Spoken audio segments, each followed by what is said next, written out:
Well, Tom, the greatest games countdown reaches number 3, a game none of us will ever forget. No, and watching the game with us today, to my right, Bill Buckner and Mookie Wilson. Say no more. It's Game 6 of the '86 World Series coming up. Oh, are they up Saturday night at Shea? And that's one of the many reasons an unexpected guest at Shea Stadium. Line drive to left, and it's a base hit. And the Sox are on top 2-0. Hit up the middle, base hit. Here comes Strawberry, and he will score. Now they're going to wave Rice in. Mookie's got a chance to get him to Carter. He is out at the plate. And a drive to left. Going back on it is Mookie Wilson, and this one is gone. Henderson has done it again. And the Mets are down to their last out.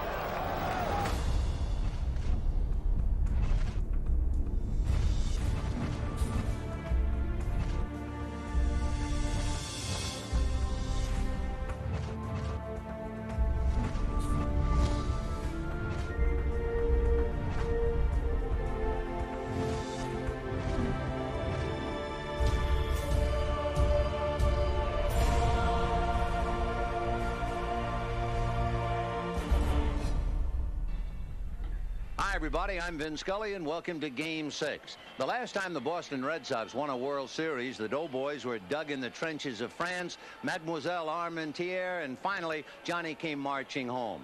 They're trying to do it again tonight, and they're giving the ball to the best pitcher in the American League, Roger Clemens, who was almost a Met. For New York, Bobby Ojeda, who is pitching magnificently in the postseason. He won Game 2 of the playoffs following. Even Mademoiselle Armentières would have a difficult time believing what's about to unfold at Shea Stadium in Game 6. Bill Buckner, Mookie Wilson, and the Mets starter, 18-game winner in '86, just over from the Red Sox in that offseason. Bob Ojeda joins Tom Verducci and me. Quickly, how did we get here? The Red Sox win the American League East, only 2 divisions then. Down 3-1 to the Angels. Amazing rally in Game 5, one of our 20 greatest games. They come back and win the series.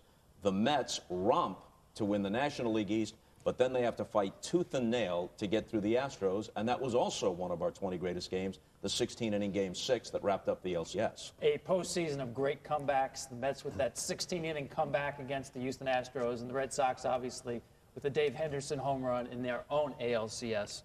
I thought it was appropriate Vin Scully set the stage with a history lesson.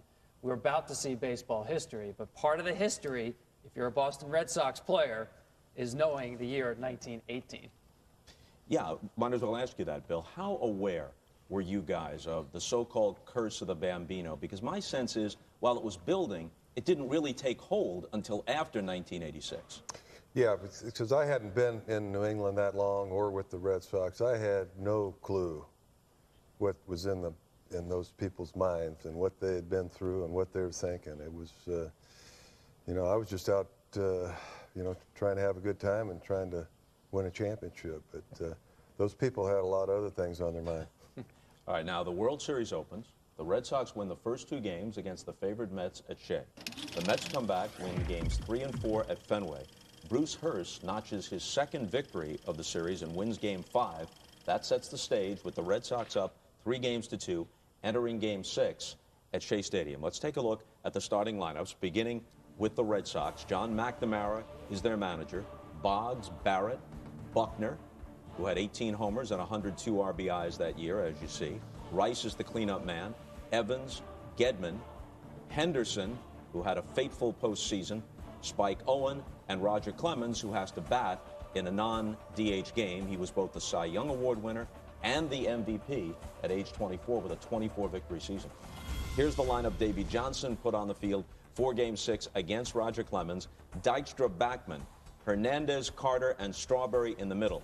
Knight, Mookie in the number 7 spot. Rafael Santana is the shortstop, and Bob Ojeda is the pitcher. And let's flip it over from there to the pitching matchup between Ojeda and Clemens. And this part is key. In the course of winning Game 3, you had a big lead, Bob, and after 7 innings, Davey Johnson pulled you with the expressed intent of giving you a little bit extra rest so you'd be ready for this Game 6. True? That's absolutely true. The game was got 4 early, which is always a good thing. You love it, but you still got a long way to go. You're playing in Fenway, and you're playing against a darn good team. Well, I remember at that moment thinking, this is mine to lose. You're on short rest taking the ball for this Game 6. Roger Clemens has some extra rest here for a Game 6. So, Billy, how do you feel about giving the ball to your Cy Young winner to be Roger Clemens with now a chance to rest because he's been pushed down the stretch? You know, Roger was the best pitcher in baseball, and I'd seen some of the things that he had done that year with amazing. I'd have bet my bank account on that game. You know, one thing, Joe Garagiola, I watched the game last night. Mookie and I have never seen it, and I don't think Bill has either in its Wait a second, entirety. you've never seen it? Ever. Wow. Because we still can't believe it happened. You know, we're still, So this is a first. Last night I watched it. Me and my dogs are watching this game. How'd the dogs like it? The dogs were asleep. I said this was important. They don't even recognize me, so they didn't think it was me. But Joe Garagiola said, as far as the 3 days rest, he said, you know, this time of year, it means nothing, and he was spot on. It meant nothing to me. And at that time, no one knows, but I had 2 cortisone shots right after I threw the complete game in Houston. We came home. This is pre-9/11.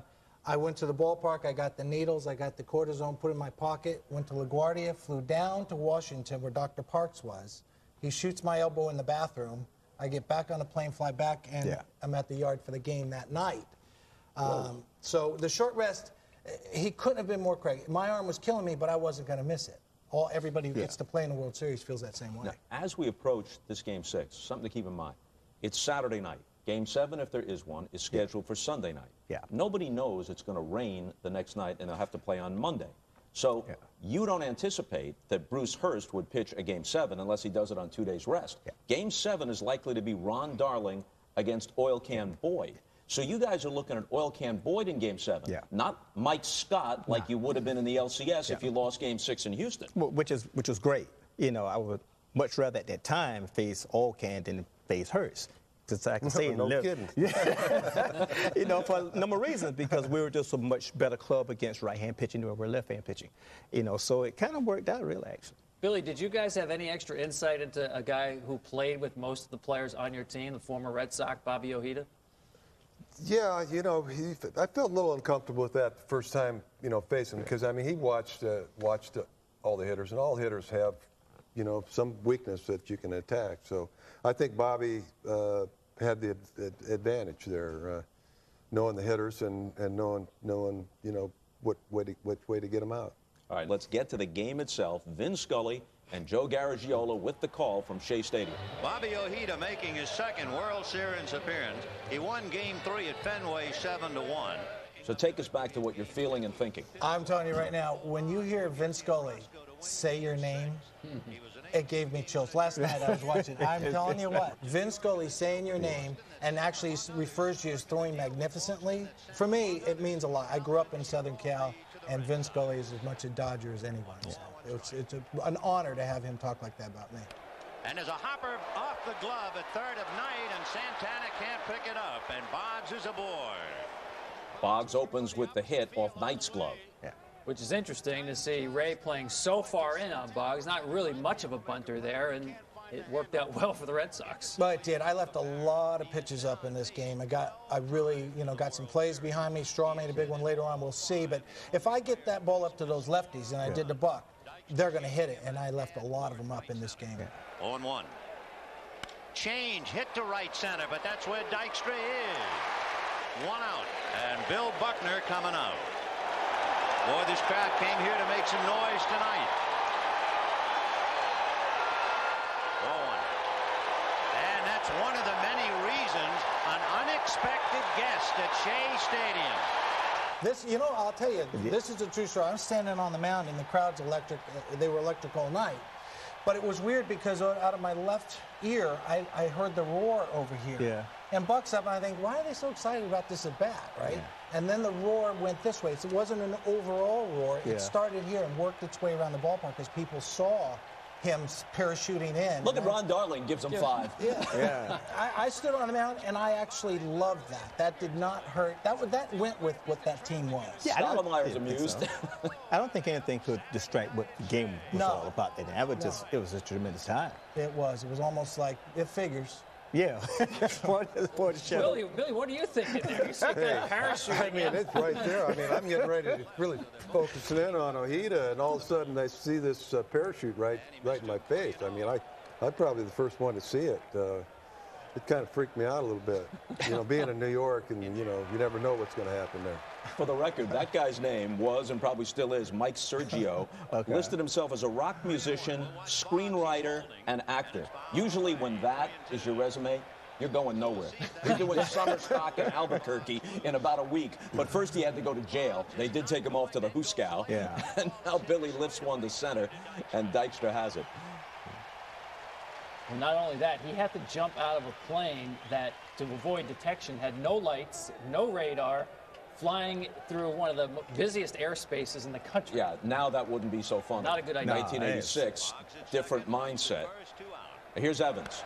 High drive up the alley in left center field. That's trouble, heading for the wall and off the wall. Dykstra plays it. 1 run will score on a double by Evans, and Rice holds at third. Now with 2 out, even though the ball came sharply off the wall and Dykstra made a good play, should Rice have scored from first? You got to give it a shot. I mean, you'd think that chances of him getting out there with 2 outs and then the next guy getting a hit, you got to go. And with first base open, the left-hand hitting Rich Gedman coming up. Fly ball to right center, a late start, but it's high enough for Strawberry to put it away. So here's Clemens in the bottom of the first, staked to a 1-0 lead. Got him. 1 away, and Wally Backman coming up, and another threat to bunt. Wade Boggs plays him on the grass. 0-2 to Backman. Got him, and he took something off that. He threw a breaking ball there to get Backman, but prior to that, it was all heat, right? Oh, heat, but you know what they do? They kept getting pieces of it, and that gave them strength. They knew his best heater was not getting by him. They were getting pieces. They ran it, getting pieces of it. They ran his pitch count up there, and that played a factor later on in this game. Here's Hernandez. And that's hit out of the infield, but right there is Dave Henderson. So Hernandez is gone, so are the Mets in order. And at the end of an inning, it's the Red Sox 1 and the Mets nothing. So 1-0 Red Sox after 1 in Game 6. And when MLB Network's 20 Greatest Games continues, Mr. Ojeda is in a bit of trouble again. Again. Shocker.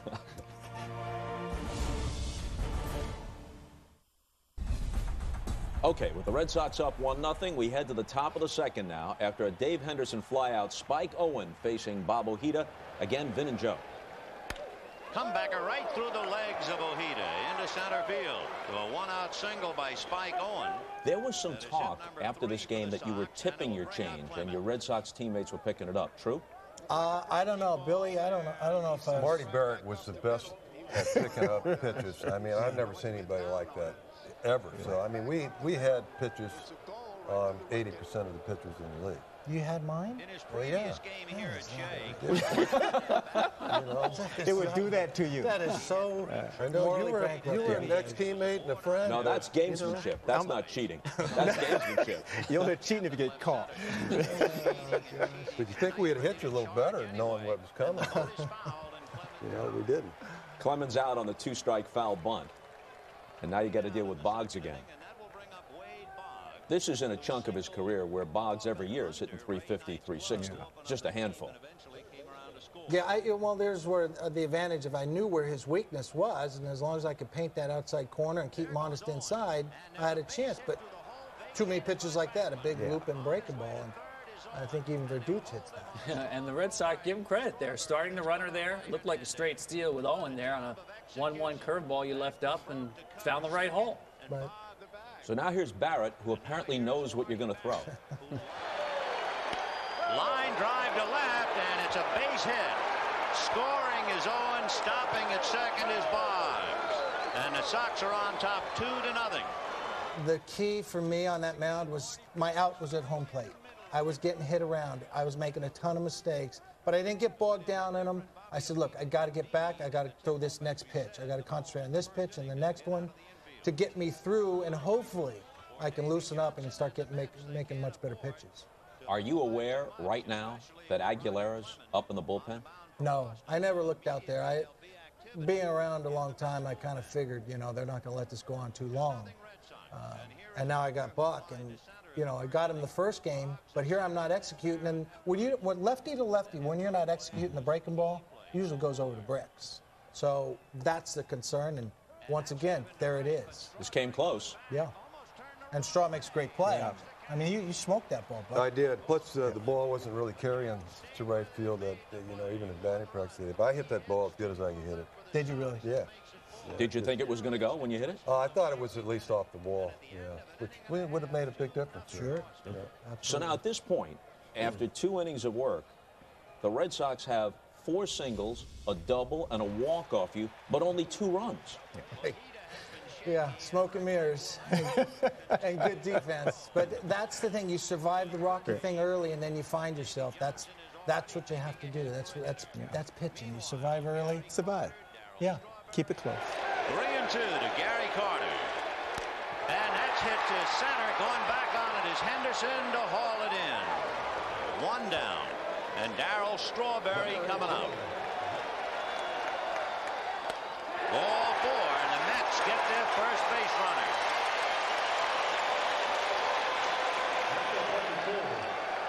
The Strawberry at first with 1 out in the second inning, and Ray Knight the batter. Boy, I'll tell you one thing, it is goosebump time at Shea. This crowd is electric. 2-2. Strawberry goes, strike 3 on a bad ball. He's in there, second base safely. Knight strikes out on what would have been ball 3 up and in, but Straw steals second. Huge steal. Yeah, but that's the one thing we did. You have to give Straw credit for that, and Davey for even putting him in motion in that situation. Now, Mookie, you got a chance with a hit to bring your team within 1.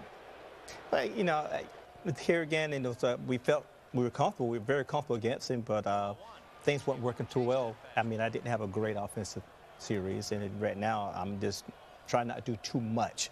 Just putting the ball in play more than anything else. Rogers had a lot of success against me, so hopefully I can put it in play. That's all I was thinking at the time. Just don't panic. That's what we have to do in a situation like this. Just do not panic. We're still in the ball game. Got him on the corner. 4 strikeouts for Roger Clemens. At the end of 2-0 Boston. We'll be right back. That was unhittable. Yeah, I never could hit that pitch. Like I said, I'm looking fastball. What are you going to do with that? All right, up next, Roger Clemens continues to dominate Met hitters. You're watching MLB Network's 20 Greatest Games. This is number 3. All right, we've seen games 20 through 4. Now back to number 3. Again, Scully and Garagiola. To the 3rd inning. Jim Rice, Dwight Evans, and Rich Gedman. 2-0 Boston. The Sox have jumped on Ojeda. 2 runs, 5 hits, 2 line drive outs. Big change curveball, got him looking. Oh, what a rainbow job that was. And there's That curveball right there gave me some confidence. Plus, I don't know, Buck, if that put in your right-hander's mind that he's going to drop the hook, because I know you all were waiting on the changeup. Well, we were happy when you threw the changeup because we knew it was coming. Yeah. We didn't know when the curveball was coming. Yeah. I think that pitch there helped me survive, and that particular pitch, because it was such a good one, a punch-out Rice looking, was that helped me because I know it got in you guys' head a little bit. He lifts it in the air to Strawberry in right center.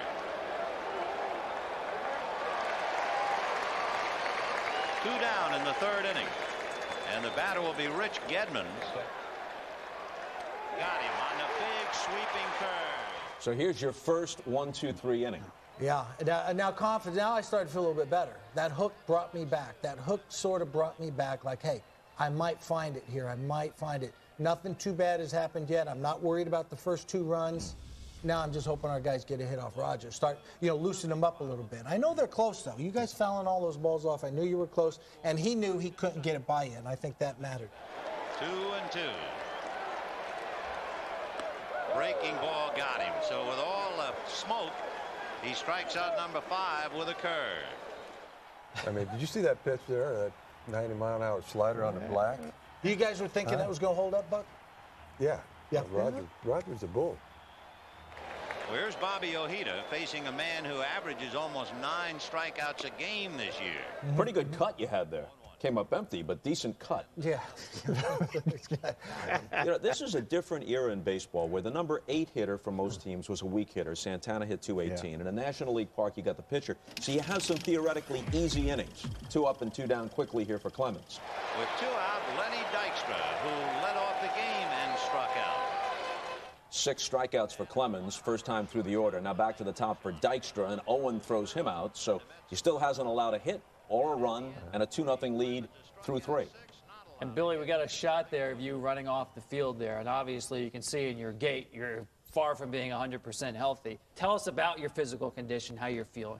Well, unfortunately, during that Angels season in the 6th game, a ball that I was trying to beat out, running to first base on that play, I partially tore the Achilles tendon in my right foot, my good foot. So, I was a hurting puppy, And then, the day before the World Series started, there was no way I was going to be able to play. So I talked to Nike. They made this, high-top boot, and I didn't know until, after batting practice if I was going to be able to make it, and it was borderline. All right, when we come back, when will the Mets get a hit off Clemens? This is MLB Network's 20 Greatest Games, number 3 on the countdown. That's the question you were asking, right?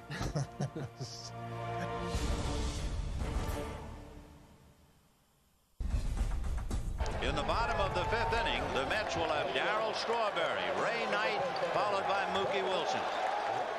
So he walked Strawberry in the 2nd, and he's going to do the same here in the 5th. You would think that Knight would just be taken to see what happens here after that base on balls. Strawberry goes. Fastball in the dirt. Gedman's throw. He's in there.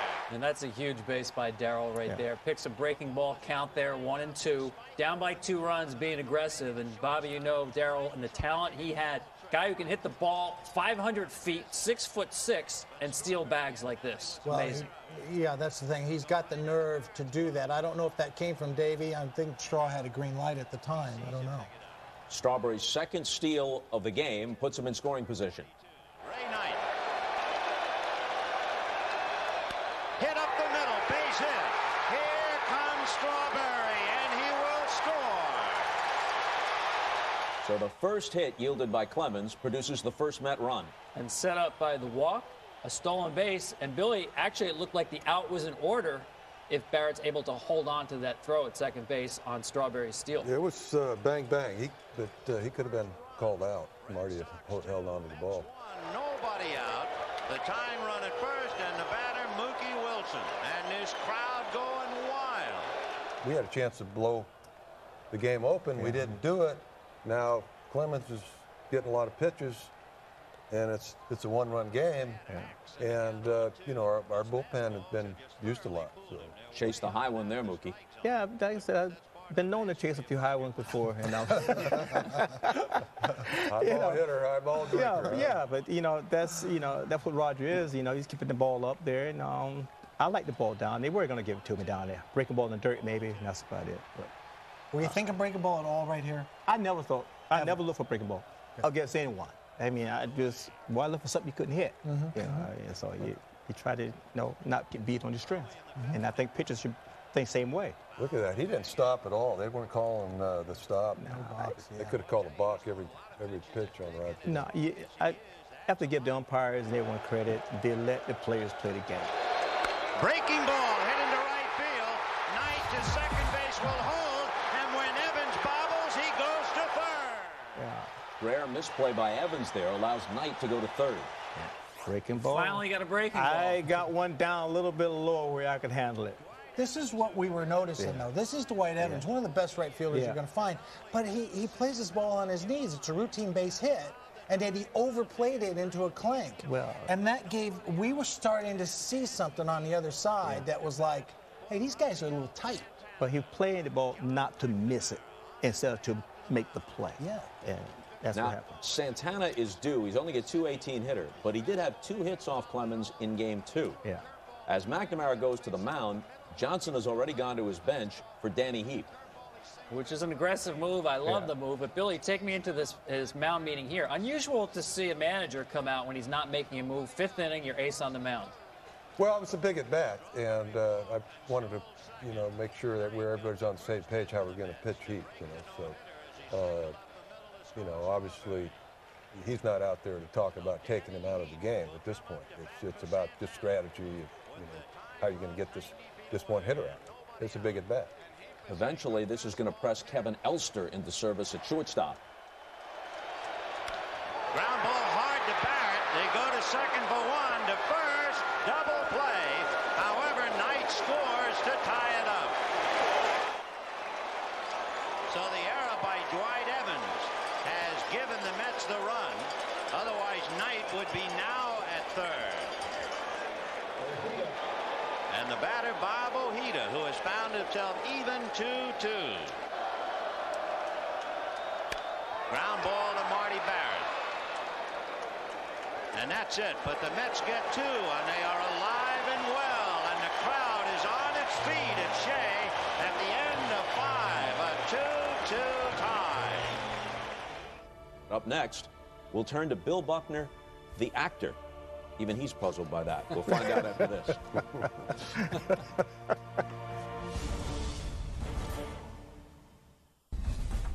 Okay, we're going to go now to the top of the 6th, game tied at 2, and because the Mets scored, Bob Ojeda got to bat for himself, and he gets to work at least one more inning. When the Mets take the field, Kevin Elster, the young shortstop, has replaced Rafael Santana, and he is hitting in the 8th spot, he being Elster. Dave Henderson leads off against Ojeda.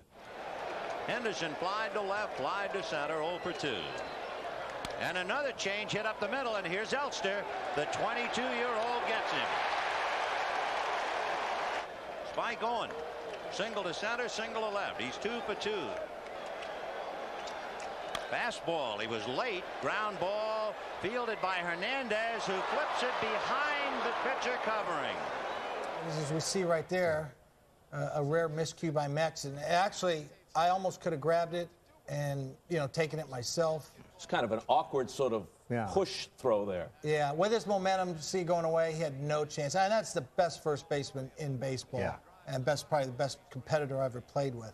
Very rare for that to happen. But he spent a lot of time on the mound with me throughout his career with the Mets because we would talk about things. And on this situation, we're talking about coverage here. Right there, I knew he was going to break. I knew he was coming. All I got to do is deliver a strike and let this Gold Glove do his things. That's a pretty good bunt by Clemens, a close play at second. No other first baseman in the game makes that play. As Wade Boggs gets in, 2 for 3.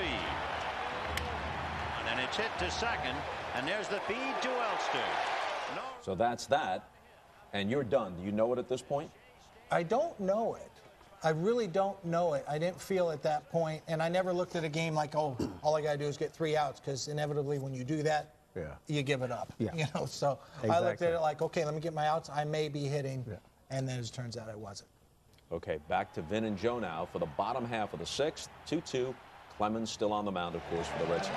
For New York, Lenny Dykstra, Wally Backman, and Pete Hernandez. Now, Rogers starts this inning with 99 pitches. 31 of them have been foul balls. Yeah. Got him off speed with a little break at the tail, and Dykstra frozen at the plate. Well, when a guy throws as hard as Clemens, and you're looking for that fastball first, and then he throws you this, you just lock up, which is what happened to Lenny. Backman struck out and flied to left. And it's hit to the hole, smothered. A great stop by Spike Owen, too late. Great play by Owen, but Backman beats the throw to first. It was only Backman's hustle that made that play. Owen makes a tremendous play. Not only does he come up with the backhand from his knees and throws a strike and had pretty good stuff on it, and Backman just does beat it. You got to call him out on a play like that, right? Just right, Bobby? Well, if I'm on the hill, he's out. Look at Buck faking that the ball had gotten away. Little league trick. Little league trick. Really? I can't believe that didn't work. Did you really? I think somebody pulled that against us in high school one time. What is that? And it worked. Oh, what is that? Wally's looking at me like, what's wrong with that boy? The expression on your face was great because you're looking away from back, but you still got this surprise, faked surprise look on your face. Yeah. Like, I can't believe I'm doing this. There he goes. And there's a line drive base hit. Backman on his way to third. Henderson has to throw it into first. Is that hit and run or steal? No. But hit and run more. Like with Mets and Dents, hit and run probably. So now the Mets with runners at the corners and one out. The batter is Gary Carter. Gary Carter led the majors with 15 sacrifice flies during the year. Got him looking outside corner. When he needed it, his 8th strikeout. Yeah, that hurt. Well, it's a beautiful two-seamer back door. Yeah. Forget about it. Nobody hitting that. So now it's Darryl Strawberry, front and center, and a frustrated Carter back on the pine. Ground ball hard, but at Barrett, he hangs it to Owen for the force on Hernandez, and the Mets waste a golden chance, and Carter has to forget about it. All right, after the break, a Met makes a costly error, but then Mookie shows off his arm. This is MLB Network's 20 Greatest Games.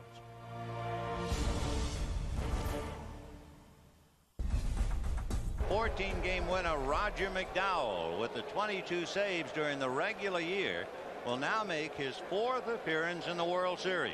He has been in games 1, 3, 4, and now 6. Marty Barrett first to face McDowell in the 7th. Joe and Vin with the call. And he lost him. Ball 4. So Barrett with That sinker sunk a little too much. Ball 4 down to first, and now you're coming up, Bill, in a tie game. So the bunt, at least at the start of the at-bat, is a possibility. You got to think bunt or hit and run here. Yeah.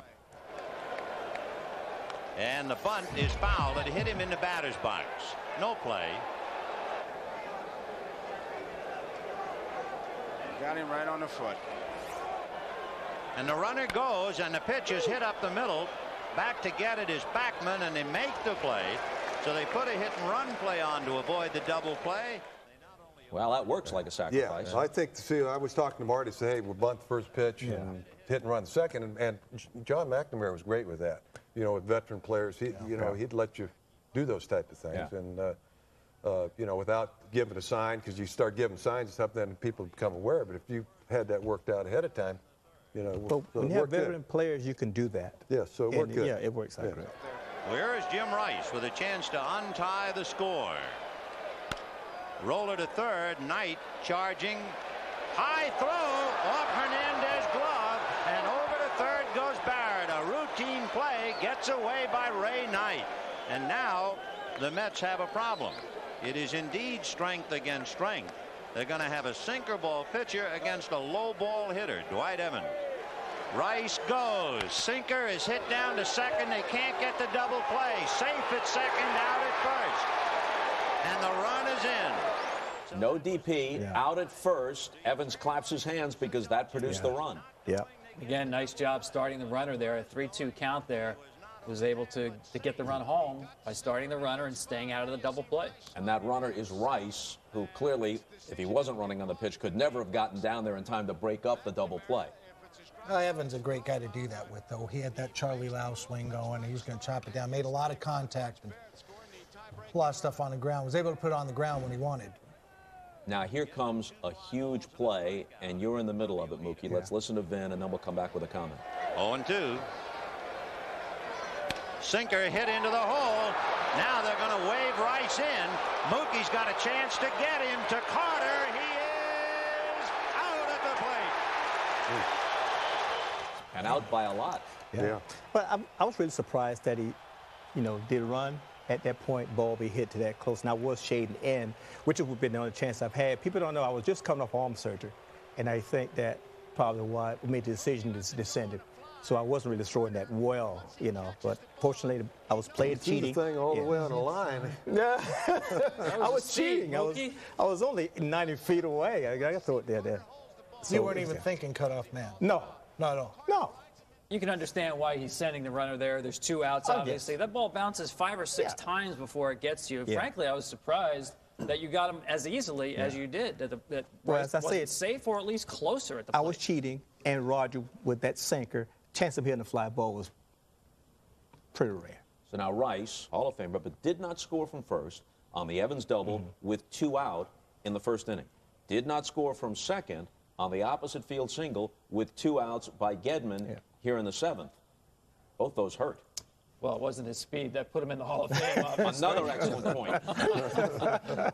I think Jimmy was having some knee issues during the series, and I don't think physically he was running as good as he could. When we come back, how and why does Roger Clemens' night end? That's next. And so for the second time tonight, Roger Clemens has been given a lead. Earlier 2-0, now 3-2. And Calvin Schiraldi, the former Met, begins to throw back of Clemens. All right, Clemens has the 1-run lead heading to the bottom of the 7th. Ray Knight is the leadoff man. No balls, 1 strike. And that's hit on a line right at Dwight Evans. 1 away. And Mookie Wilson coming up. Big bouncer down to second baseman Marty Barrett. 2nd out. So now here's Elster for his first at-bat in the game. He occupies the spot, number 8 in the order, vacated by Santana when he hit for him earlier. And Bobby, how difficult is this for you to watch now? I'm assuming back in the clubhouse? Back in the clubhouse, yeah, hanging out, watching. It's incredibly difficult, but I feel good about it. The confidence in that ball club was impossible to shake. Yeah. Okay, so Clemens walks off here. He's thrown somewhere in the vicinity of 135 pitches. He's struck out 8. He's walked 2. He's allowed 4 hits. He leads 3-2. Those of us in the ballpark think that he's coming back out for the 8th at this point. Right, exactly. But this is where the mystery sort of deepens about the blister and his spot in the game. According to John McNamara, and was very definitive about this from the night the game ended, said that Roger came and said, I'm done. I can't throw my breaking ball anymore. I don't want to jeopardize the team by hanging a breaking ball. I've done my job. And McNamara took that as his clue that, okay, that's the signal from my pitcher that I need to remove him from the game.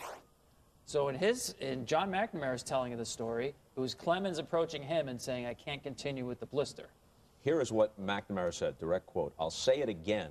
This is in 2004, looking back at it, to the Boston Globe. I'll say it again. It was true in 1986. It's true today. He walked off the mound in the 7th inning and said, that's all I can pitch. Too many people heard him say it. Bill Fisher, the pitching coach, the trainers, and other people. Some players came up to me and said, do you need any help with this? We know what happened. Why he won't admit it, I have no idea. I have a lot of respect for what he's done over the years, but I don't have a lot of respect for him as a person for not admitting what the hell happened. If he wants to go to war over that, I've got a lot of ammunition. Now, we tried to call Roger this week before taping this program, unsuccessful in reaching him to get his side at this point. Several times we tried to reach him, and he did not return those questions or efforts to reach him. Bill, when you hear that from John McNamara, were you one of the players that was kind of, you had knowledge of what was going on at that point? Well, like I said, I heard conversation between Clemens and McNamara, and I knew there was an issue with the blood blister. And, you know, I know Roger's a competitor, and he was going to do whatever he thought was the best thing to help us, you know, win that game. Whether there was some miscommunication between McNamara and him on what we actually said, I don't know. We're still thinking we're all right. We got Calvin coming in to start the inning off. We got a lead, so we're still okay. Okay, here we go. Top of the 8th again. Vin Scully, Joe Garagiola. Ground ball hard to Elster, up his arm and on out into center. Because of the bad hop, that was eventually scored a hit. In any case, Henderson is on base, and Spike Owen is the hitter. Owen and Barrett, the little guys, really did damage in this series. They did. They played their game. Square it up, move people along, do things like that right there. Well, now you know Clemens is out of the game. I mean, he was in the on-deck circle here, but bunting up the runner, obviously McNamara is going to go for a hitter here. They are going to the bench, and Mike Greenwell will be the hitter. So Roger goes 7 innings and goes out winning 3-2. And he'll give the ball to Calvin Schiraldi. But right now, here's Mike Greenwell. Now, do you recall anything being said when Roger came out, returned to the dugout? I don't. No. You know, I'm looking at it in a positive way. You know, hey, Roger, there's no way he's going to be able to pitch 9 innings. Get Calvin in there, nobody on base, and we got a chance to break this open. So, you know, I'm not going to point fingers at anybody right here, and I think this move's okay. I tell you the truth. You know, Ceraldi was a Met, and we all knew Ceraldi very well. And I tell you what, that was it was like Christmas. We thought that we could get to Ceraldi early. We really did. You're licking your chops, waiting for Ceraldi to come in. It wasn't only getting Roger out. No. But when Ceraldi came in, because they knew him as well as Boston knew me, and they were fighting over the bat rack. No disrespect to Calvin Ceraldi. None meant, none intended. No. But these guys, getting Roger out and happened to be Ceraldi, it was like the clouds had parted. Okay, but first, McDowell has to deal with Greenwell. And he chased another one. And Carter will tag him out. So Greenwell strikes out on a couple of very good breaking balls. Henderson holding at second. But now you have Wade Boggs and Davey. Boggs is the hitter. But remember, Barrett's hitting close to 500 in the series. Well, they decide to walk him intentionally. And that'll bring up Barrett, first and second, 2 out. And, Bill, you're on deck. So Boggs goes to first. Henderson is at second. And with 2 out, here's that man Barrett again. Marty, he was unbelievable. He had a great series against the Angels, too. Well, he's so hot right now. Roger's got to be careful with him. And he's way outside to load him up. Now, let's see. All right, so the intentional walk and then the unintentional walk. The bases are loaded. And Johnson's going to the mound, and he's going to call for Orozco here to face Bill Buckner. Now, I was in the corner of the Red Sox dugout because only the Red Sox could win the World Series that night, and if that was the case, I'd go back in the clubhouse to do the interview. So I'm in the corner of the dugout. And somewhere along the line, I made eye contact with Don Baylor, who's not in this game because there's no DH. And I looked at him and kind of arched an eyebrow, and he smiled at me and sort of shrugged his shoulders because they could have gone to him here to hit for you, Bill. Yeah. And that might have been a good move. You know, as a competitor, you don't want to come out of the game. You know, and I was an everyday player. It wasn't like, you know, I didn't hit left-handers. You know, and I mean, there was times when I led the league in hitting, but you know, it wasn't like I was, you know, tearing it up either. That could have been a play, you know, an option. And at the same time, Davey Johnson had an option which he decided not to take there. Orozco's in the game. His spot is leading off the bottom of the inning. So he could have double switched Lee Mazzilli, who's going to lead off anyway, pushed the pitcher's spot 7 places in the order, and that would have necessitated taking Mookie Wilson out of the game and putting Lee Mazzilli into the game. Now, think about this. Because of what the two managers didn't do, 2 guys who are now linked forever in baseball history might otherwise not even have been on the field anymore. If McNamara sends up Baylor to hit against Orozco, obviously Bill is out of the game. If Davey double switches, which logically he probably should have, Mazzilli's going to go to left, you're going to be out of the game, the pitcher's going to go in the 7th spot, and whatever happens after that, it's not going to involve Mookie Wilson and Bill Buckner. Davey went with his gut. Yeah. Davey went with his gut. He never, he could care less if he got second guessed. He could care less if the move didn't work. Yeah. He went with what he felt was right. And I'll tell you, he didn't want to take you out of that game. He did not want to take you out of that game. All right, up next, the Red Sox are 6 outs away from winning the World Series. Bill Buckner is still in the game, and we're coming right back.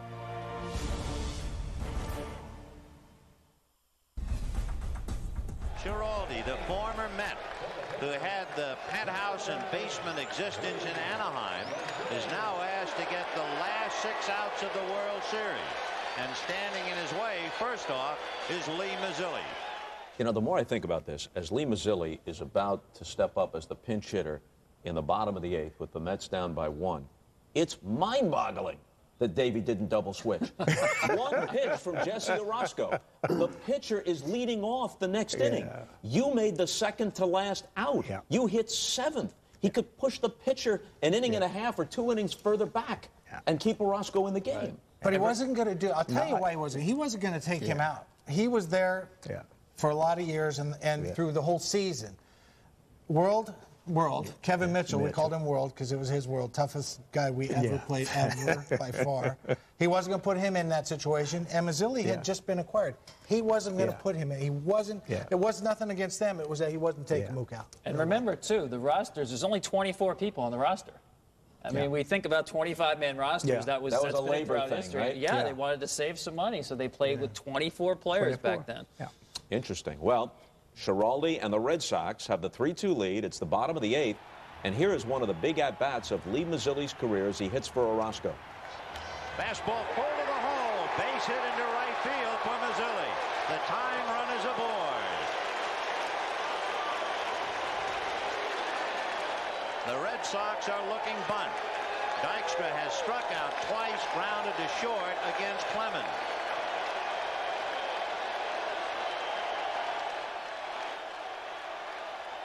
There's the bunt. Schiraldi's going to go to second in the dirt. Everybody's safe.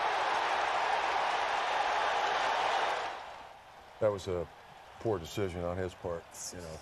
It was interesting to watch Schiraldi break off the mound toward the first base side, and it was bunted pretty much back to the mound.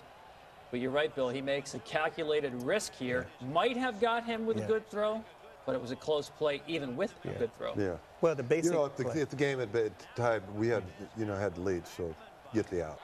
Now the question is, now will Backman bunt to get the tying run to third and a possible winning run to second? The bunt is down. Schiraldi has to go to first.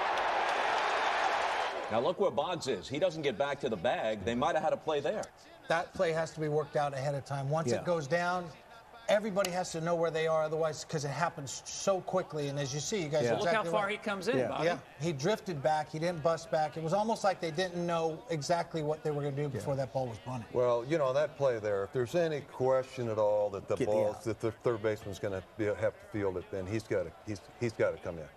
First base is open, and they're going to walk Keith here. They'll be loaded for Carter, who was up earlier in the game against Clemens with a man at third and 1 out and struck out looking. But as I pointed out, he led the major leagues with 15 sacrifice flies, and a sac fly here would tie it. 2-0.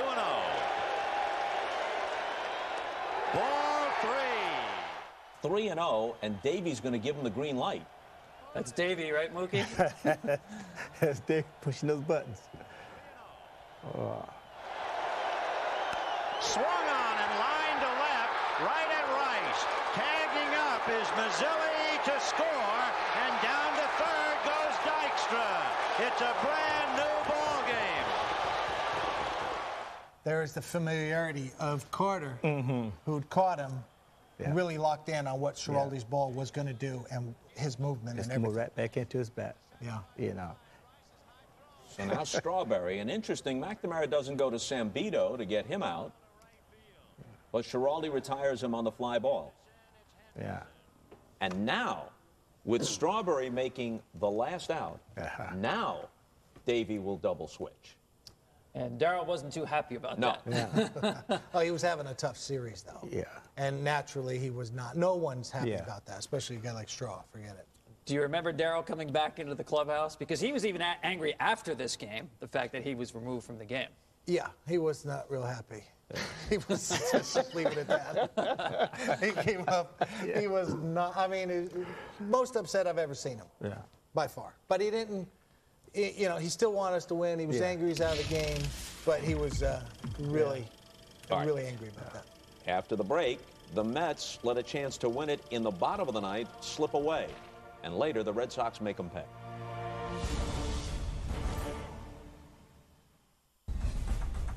We go to the ninth inning, all tied 3-3. The Mets make the 2-for-1 switch. Rick Aguilera is the new pitcher, and he will pitch in Darryl Strawberry's spot. Rice strikes out. 1 out, top of the ninth. There's a breaking ball, and Elster bobbles, picks it, drops it, and the kid's burned. An error. It's the Mets' second error and the third error in this pressure-packed game. And the batter is Rich Gedman. And it's a busted bat, ground ball. Backman feeds Elster, and he goes to Hernandez. Fasten your seatbelts. It's 3-3, bottom of the ninth. To the bottom of the ninth, 3-3, Vin Scully and Joe Garagiola. And you can see the rally caps are now in order as the Mets bench turns the caps around. Ball 4.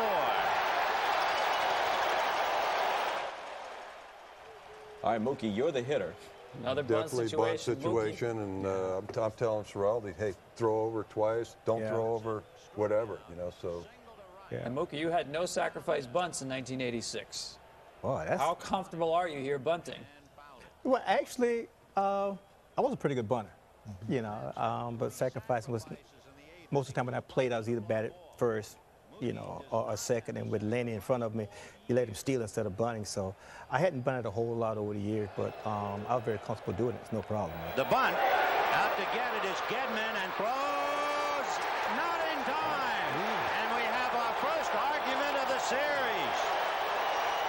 Now, Barrett is saying, look, ask for help. You couldn't possibly see it. That's Jim Evans, the umpire at second base. McNamara comes out to argue. John Kibler, the veteran umpire at first, comes over. But the replay, I think, is going to show that Spike Owens' foot is not on the bag. Here it is again. You be the judge. This is the third bunt situation now with Boston's defense that hasn't actually been executed, let's say, perfectly. Yeah. So now another interesting decision coming for Davey Johnson. Elster is the hitter due. It's a bunt situation. Elster isn't much of a hitter, but he should be able to bunt, and instead he goes to Howard Johnson. Now here's Hojo trying to move the men along. Missed it, 0-1. And that's the kind of effort on a bunt that can change a manager's mind about how committed you are to this play. Ground ball foul to Bill Robinson. You see he takes the bunt off there and lets him swing away, hoping for a hit now. Foul tipped. He struck out. Check swing tip back into Gedman's glove for strike 3. And again, if the bunt is executed there, a whole lot of pressure on Boston with the runner on third, 1 out. The Johnson failing with the other Johnson. Now has Mazzilli. High fly ball into left field. Going back on it is Rice on the track to handle it. And Mazzilli hit it a long way, the opposite way. Rice to the track. That's the second out. Dykstra struck out in the first inning. Grounded to short in the third. Struck out in the sixth. Sacrifice in the eighth.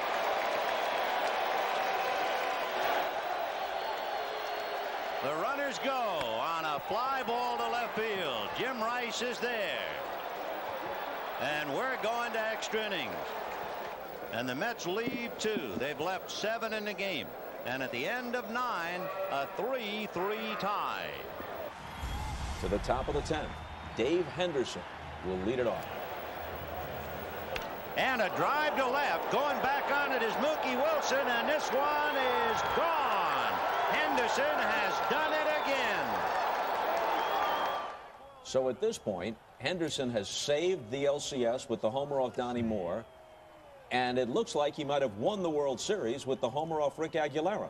And he wasn't even supposed to be playing, and you know, Tony Armas is supposed to be the center fielder. Tony hurt his calf in the playoffs, and you know, now Dave Henderson's in there, and he's the star of the playoffs against the Angels, and now against the Mets.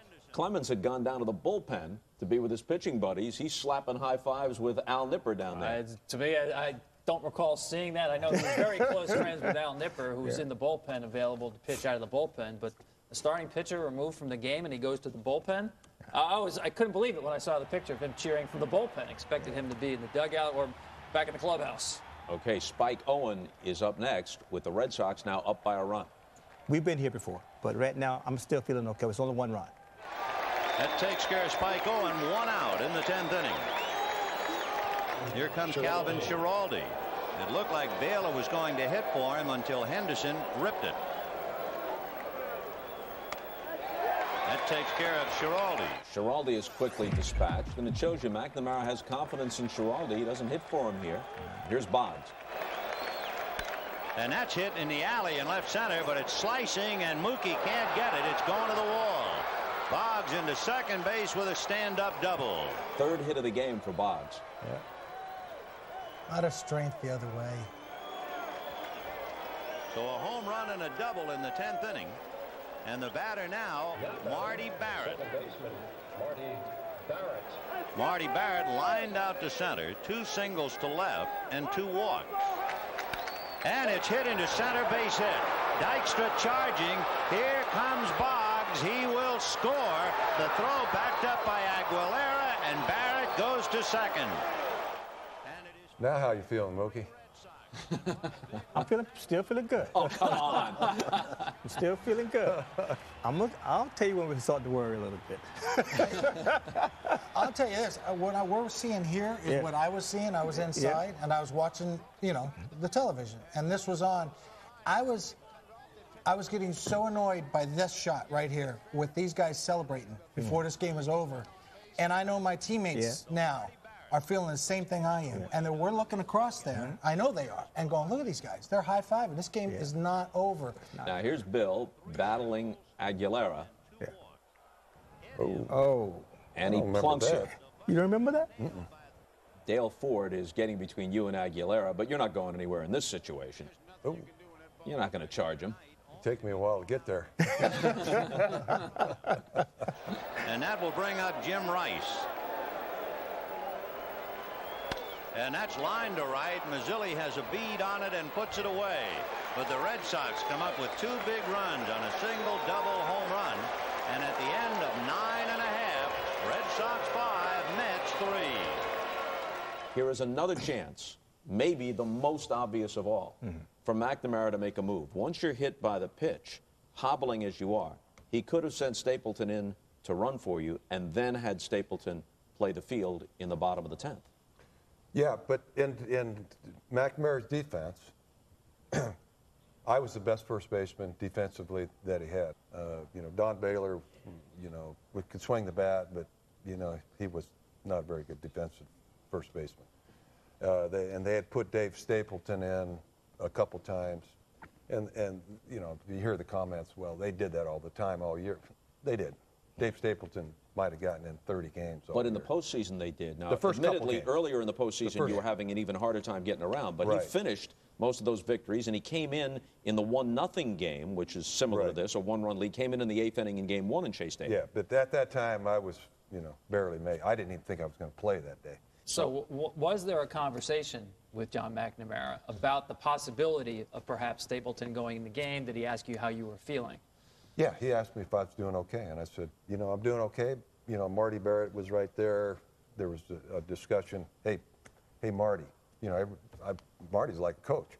Marty, what should we do here? And he was buddies with Stapleton and whatever. He said, hey, you're the best we got. So there was that conversation. Hey, let's do what's right. And what's right was me staying in the game. The one theory goes that McNamara, a great manager for veteran players, had such appreciation for your entire career and for what you did on 2 bad legs, hobbling through the season, driving in more than 100 runs, that he wanted you to be on the field when this big moment came, and maybe emotion got the better part of him there.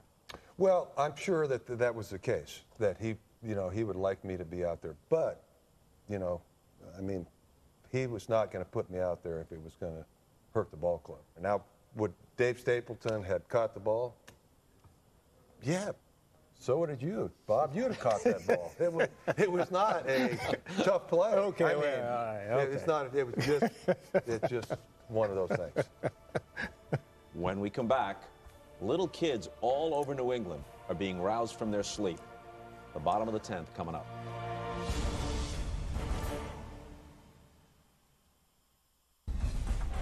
Calvin Schiraldi trying to finish off the Mets and the 1986 baseball season.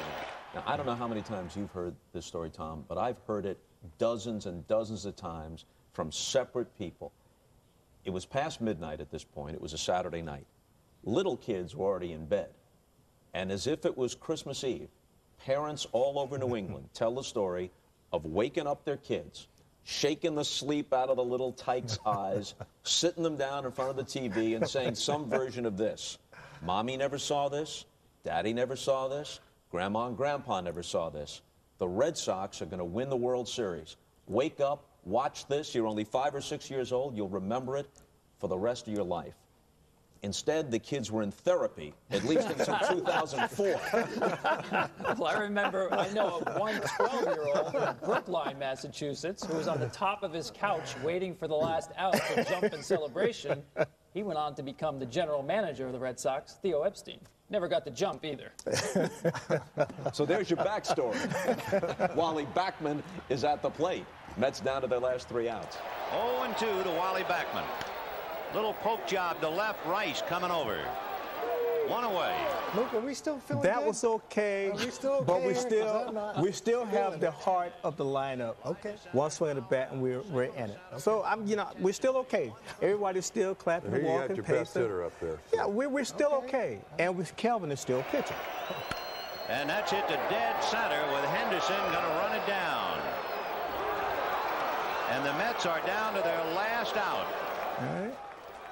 Now, right about now, we get a little nervous. Carter's the last hope.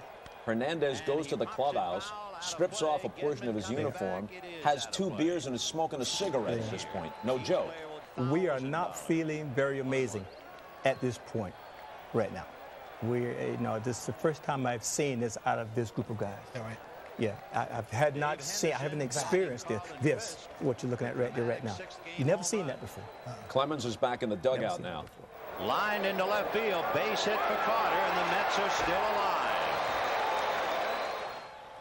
And right before that at bat, the video board at Shea Stadium had flashed, "Congratulations, Boston Red Sox, 1986 World Champions." Yes.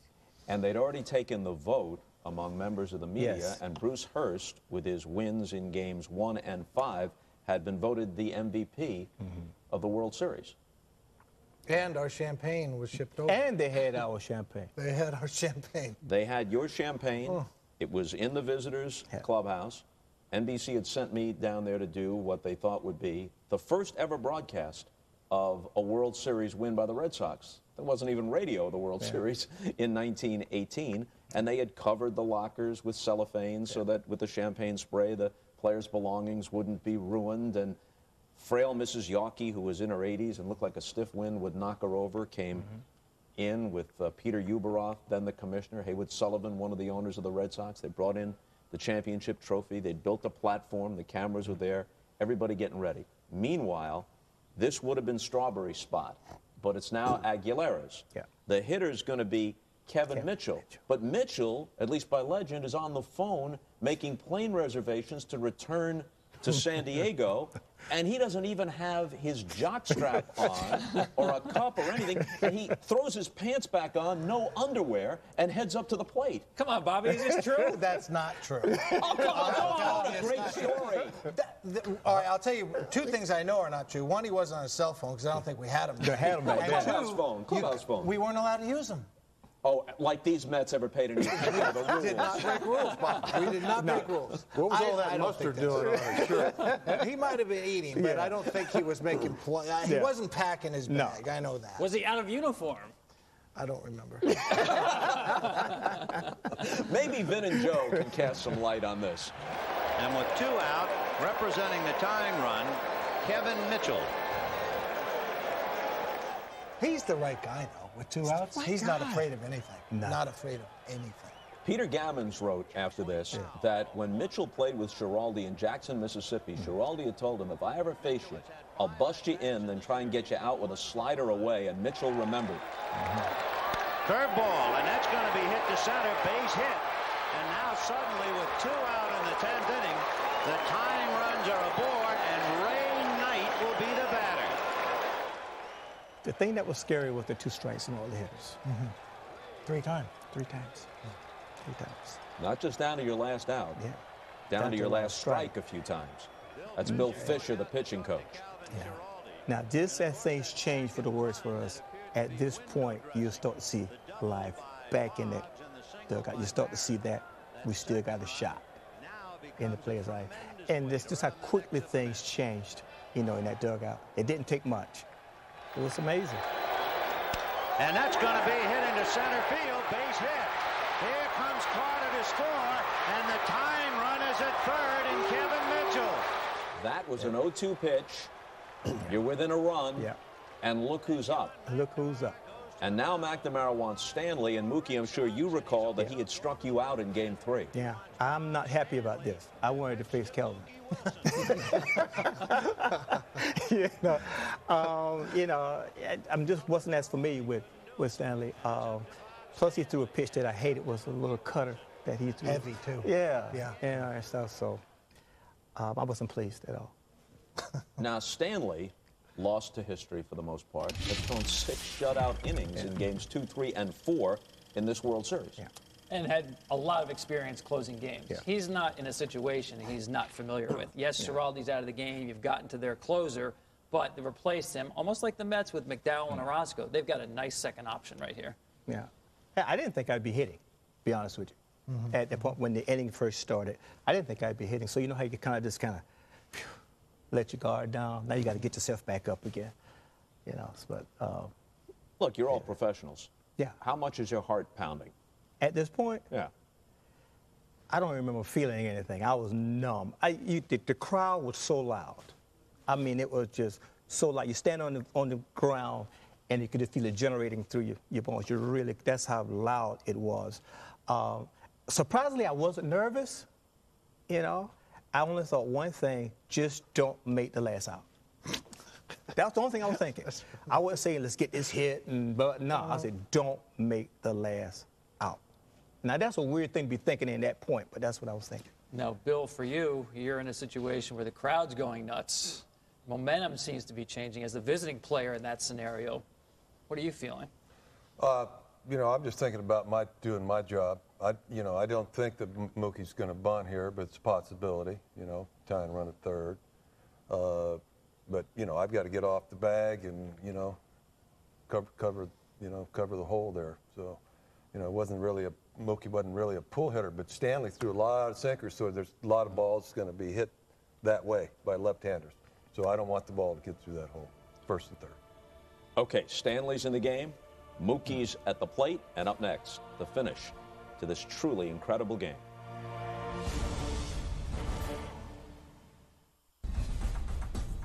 Bottom of the 10th in Game 6 of the '86 World Series. Red Sox 5, Mets 4. Runners at first and third, 2 out. Bob Stanley in the game, facing Mookie Wilson. You have the tying run 90 feet away in Kevin Mitchell, and the possible winning run at first in Ray Knight. And here's Mookie.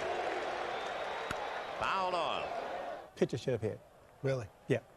You should have hit that pitch? That should have been that was the pitch. When I missed that one, I know I wasn't getting it again. This game is not fair, man.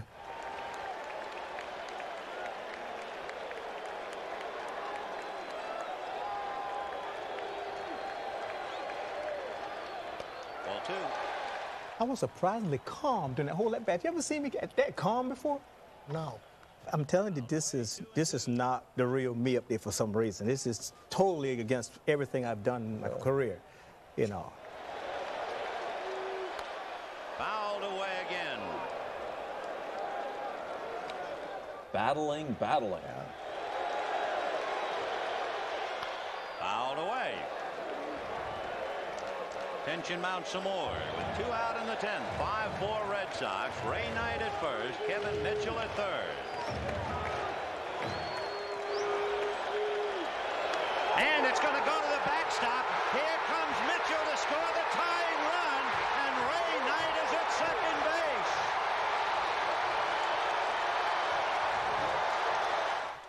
Okay, scored a wild pitch. Some people to this day think it should have been a pass ball. Gedman apparently looking sinker away and can't get back. Yeah. The ball really kind of surprised me. I actually jumped and really not knowing that the ball wouldn't have hit me anyway.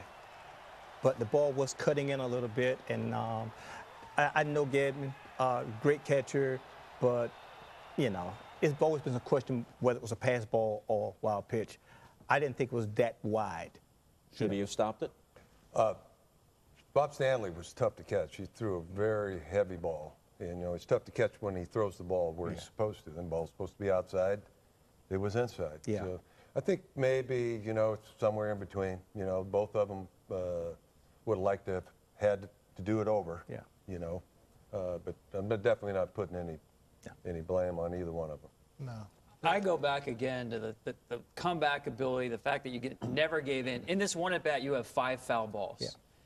53 foul balls in this game by the Mets. Just incredible. A team that, in a bigger sense and in smaller senses, you couldn't put away. And that was the 5th time the Red Sox threw a pitch where 1 strike away, not 1 out, 1 strike away from winning the World Championship. Yeah. And this team just wouldn't allow that to happen. Yeah.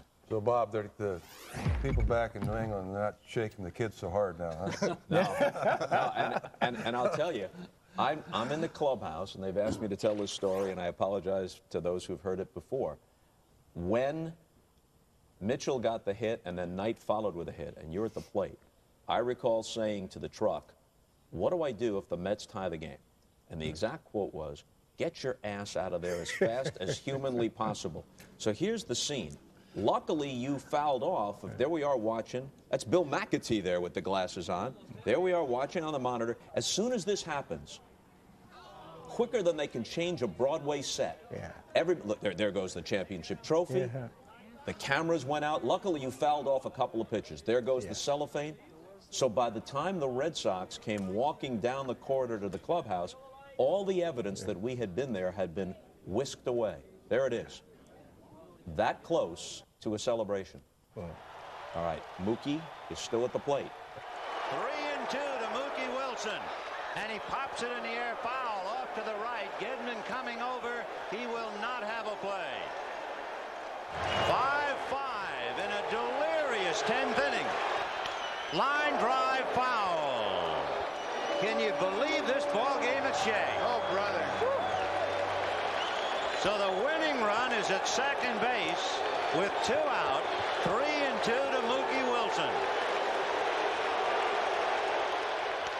Little roller up along first. Behind the bag. It gets through Buckner. Here comes Knight, and the Mets win it.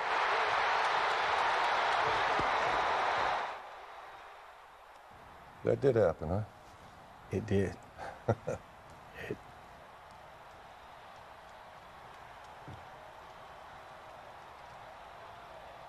What happened, Bill? Well, there's kind of a few things that kind of led to it. Obviously in that situation with runner on second base, I didn't want to let the ball get through the infield. Game's over. So I'm playing quite a bit deeper than I normally would, and off the line, quite a ways, more than usual. And then Ray Knight had quite a big lead at second base.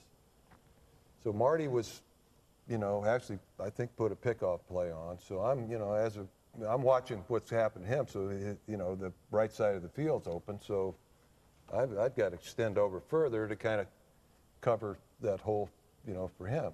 And then he hits that little, dribbler down the line. And so, I've got to get over there, get quick because Mookie's getting down the line.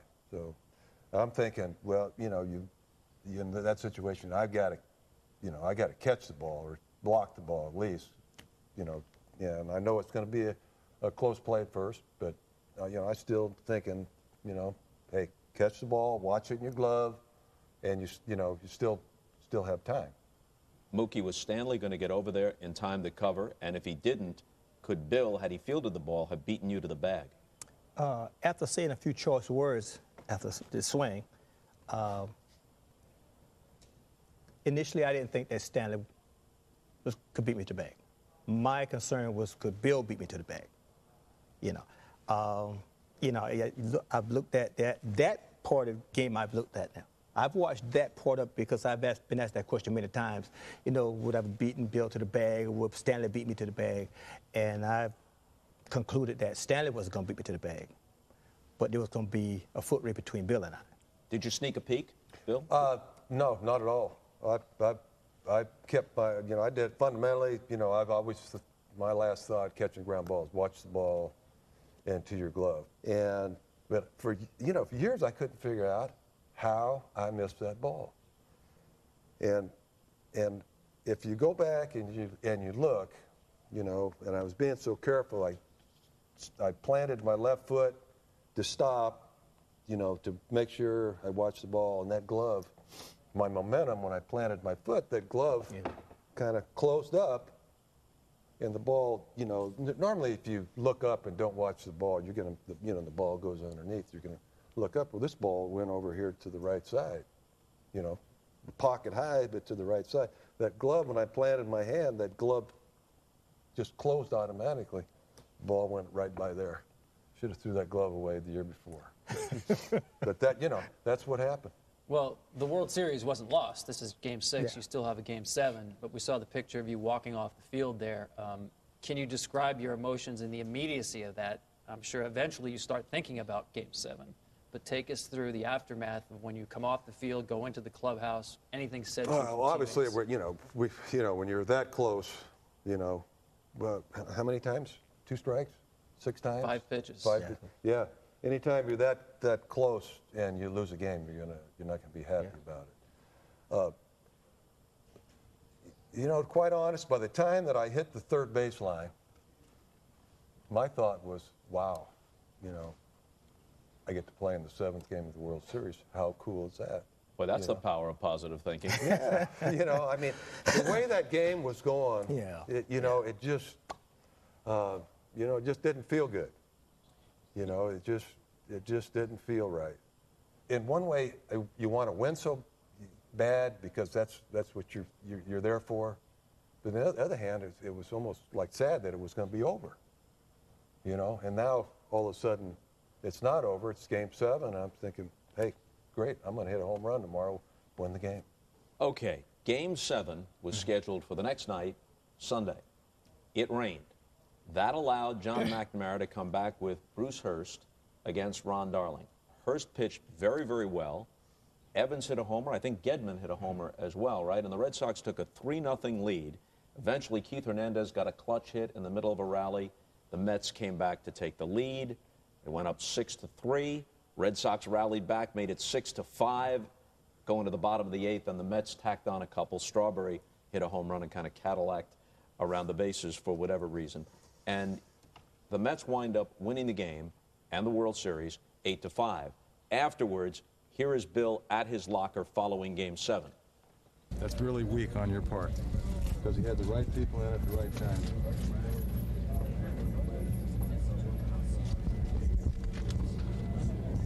They just beat us, that's all. Give them credit for that. What do you remember about that aftermath? You know, hey, it's the, you know, the saying that the higher you go, the bigger the fall. You know, obviously we went as high as we could on the mountain without winning. You know, it's tough to swallow. It's, you know, it's sports. But it's, you know, when you get in the ring and you throw your hat in there, that's a possibility. There's been a lot of, you know, great things that have come from this personally.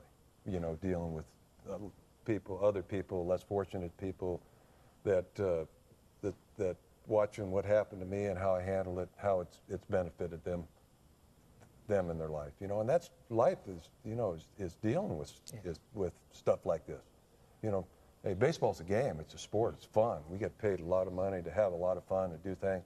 Sure, there's a lot of pressure, but you know, talk about pressure. Pressure is being able to make the house payment. You know, make the car payment. Some of these people that I've dealt with that have gotten tough situations and had unfortunate things happen to them, and they've used this, my example, how I dealt with it, as a benefit. And I truly believe that it was, you know, it was in the script. You know, it was going to happen. You know, you know, and you know, God's put me in a position where I can handle those things. Teammates say anything to you? Take us through the clubhouse and maybe even that night. You know, teammates were good. You know, I mean, some of the guys that had been there a long time, you know, Rice and Evans, you know, as I look back, I see how they reacted. It was a little different because they had more of a feel for that New England thing, where I didn't. But, you know, I could see, you know, Dewey was, you know, he was real upset. you know, because he wanted to win that game, to get you know, well, get all that off their back. He'd been there for 75 with the Reds and 78 with Bucky Dent. Yeah. Right. So I mean, he reacted a little differently, and you know, Rice had been there a while too. So yeah, but the teammates are good. I mean, hey, they you know, and the fans there in Boston were great to me. You know, Mookie and Bob, you guys won the World Series, but as the great Jimmy Breslin once said or wrote, the more interesting stories are almost always in the loser's locker room. Now, here you have Bill Buckner, more than 2,700 career hits, a batting title, one of the most respected players in the game, and to the casual fan, connected to just this one play, even before kind of the ultimate thing, which was in 2008, but opening day in '87, later when you came back for a short stint in '90, most of the Red Sox fans, I mean, the worst of it was pretty bad, but most of the Red Sox fans showed you that they understood, right? Yes, and I feel very blessed. I mean, people ask me how I feel now about it. I feel very blessed. I played 21 years in the major leagues, got to play in 2 World Series. Would I have liked it, things to change differently in the 7th game? Obviously, or the 6th game. But it didn't. But would I do it again with the same results? Heck yeah. Did you have to leave the Boston area because of it? No. Like I said, I lived there until 1993, and I moved to Idaho because that was a dream of mine since I was a little kid. You know, since I watched Bonanza on TV, that I wanted to buy a ranch in Idaho, which I did. You know, people say I left Boston because of that. That's hardly the case. Mookie, a moment in time brought the two of you together, as well as decisions by your managers that they didn't make that kept you in the game. And that moment of time will last forever. Yeah. What kind of connection has developed between the two of you since then? Well, I think I do agree with Bill. I think that things happen for a reason, and we are all placed in situations, not necessarily to benefit ourselves, but lots of times to benefit other people. Bill and I, we have established quite a relationship over the years, and it goes beyond baseball. You know, we share the same faith. We share the same respect for our families. He's a great family man. We actually kept him out of baseball for a couple of years. I kept trying to talk him back into it for a couple of years, but he wanted to be with his son as he's coming through school. So we have developed that type of relationship, utmost respect. And we've talked about the whole situation on many different occasions, his take on it, my take on it, the fans' take on it. Like they'll say there's 3 sides to every story: your side, my side, and the truth. So, and so we've talked about it, and we agree most on everything except who would have beaten who to the bag. And I don't think anyone can ever decide that. But I enjoy the relationship that we have. It's enjoyable, very, you know, I've learned a lot just by talking with him. And I'm kind of saddened by the fact that some people define his career by one play. And I'm even more saddened that they define my career by one play. You know, we were baseball players with a deep respect for the game, and we didn't want to see the game played the way that we would have played it. And I think that we share that, and that would always be a bond that we would have. You know, the outcome, I wish the outcome could have been, I wish I could have hit a home run. But if I had, we would be here today. Bob, in memory and in legend, the game is about Mookie and Bill. But as you watch this game all the way through, for the first time in 25 years, you got to realize you were a big part, hooking up with Roger Clemens, of one of the greatest games in the history of the game. I know, and you know, I'm honored because we all start this game as little kids and playing like everybody. Now we're part of the legends of baseball games, which is, you know, it'll go forever. And I know, for me, what it meant to my father, you know, to get there and then to win and in any fashion. And you know, I mean, there were so many parts of that ball game that could have turned the whole thing around. It came down to Billy Buck at the end, but there was a lot of other areas in that game that could have turned it one way or the other dramatically. And then this would have never happened. And these two gentlemen right here, I mean, I sit here and look at them as adults now, and I don't see Billy that often. And to hear the way they've handled it, and it is easier for Mook because when you do come out on top, it's easier. But to hear Bill's words on how he's gone forward, it's dramatic. It is just baseball. Yeah. It is just baseball, but it's still dramatic, and it's something that these two guys will carry a little more than the rest of us. We all have our memories, but these two are linked forever as the complete opposite. The thrill of victory, the agony of defeat, they sit right here. Bob, Mookie, Bill, you're all great. We're grateful to you for this kind of time and the attention you paid to this game. For Tom Verducci, I'm Bob Costas. That's number 3 on our countdown of MLB Network's 20 greatest games of the last 50 years. Only 2 more to go. Can there be 2 games better than this one? As we say goodnight from Studio 42, here's legendary Mets announcer, the late Bob Murphy. 3-2 the count. And the pitch by Stanley. And a ground ball trickling. It is a fair ball. Gets by Buckner. Down the third night. The Mets will win the ball game.